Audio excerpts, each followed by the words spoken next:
Hello. The wind is howling outside, so I thought it was a good time to talk about stories of mystery and adventure from Canada's past. There are 30 of them in my book called YesterCanada. My name is Alma Schemenauer. I'm going to tell you just a few of these stories, tell you about just a few of these stories. The British Columbia ship that wouldn't die. This was a Hudson's Bay Company ship based in Vancouver. Every summer it went way up north into the Arctic to call on various posts there and bring them the mail and so forth. Well, in the summer of 1931, in the late summer or early fall, the ship was lost and it became a mystery ship, but it's not a mystery ship like many of the others. The story is in the book. Saskatchewan's dryland steamboat. A Minnesota farmer got fed up with farming in Minnesota for some reason in 1911 and just left his farm and walked to Saskatchewan. There he found people who knew his brother, and so he felt at home. He settled down, he farmed, and everything seemed to be going well. But in the depression of the 1930s, he became discouraged about being in Saskatchewan, and he thought he would go home. He would go home to Finland, where he had come from. And he had been a shipbuilder back in Finland, so he thought he could build a ship and sail it up the South Saskatchewan River into the North Saskatchewan River and into Hudson's Bay, and from there home to Finland. He had seen all this on a map. Well, there were some challenges with that, and that's in the book. Did he ever get home? You'll have to read to find out. Abigail Becker lived with her stepchildren and her husband on Long Point in Lake Erie. One time her husband was away and there was a terrible storm, and a ship called the Conductor went down not far off the coast. And Abigail, with her young children, stepchildren, decided that they could rescue these men, and they couldn't do anything else other than at least try to rescue them. And you can see them up there in the masts, clinging to the masts. Manitoba's haunted horse.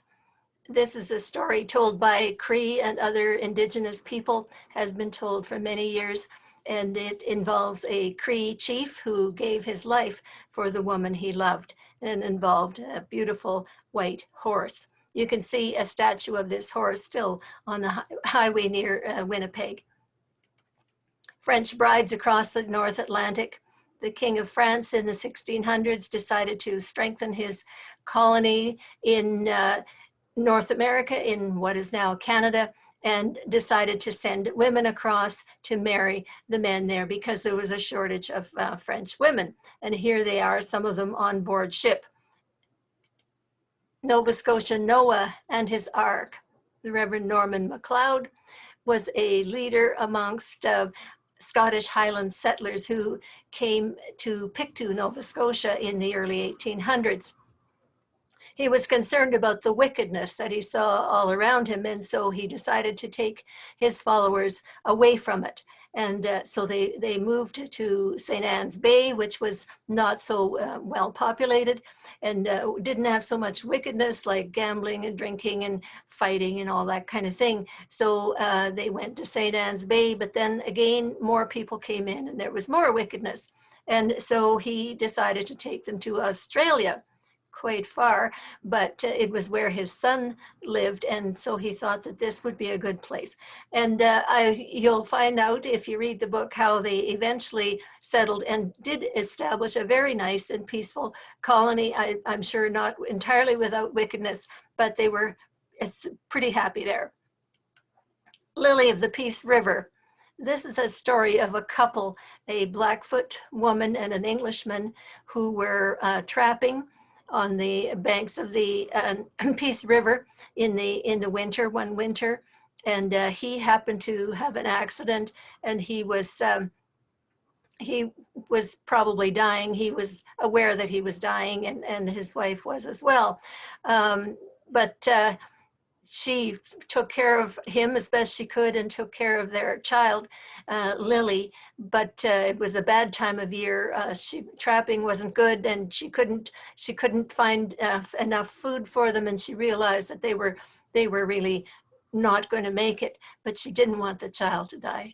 The little girl had just not had much chance to live, and her mother just thought she would take a chance and try to save the child's life. So she made a raft, and she bound the child onto the raft, and she pushed it out onto the river, like the mother of Moses, and with a prayer that somebody would find the child. And did anybody find that child? You can read it in the book, find it out in the book.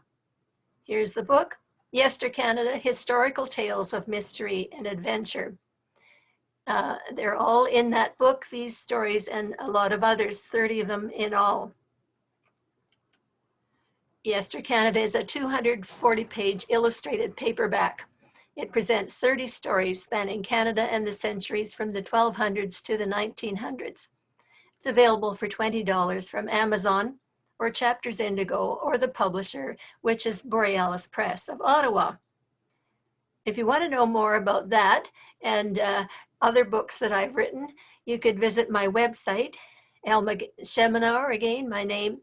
I call myself Elma Mary from the Prairie because I was born Elma Mary Martins on the Saskatchewan Prairie. So you can probably find me with those words, even if you don't remember the website. Thank you very much for listening.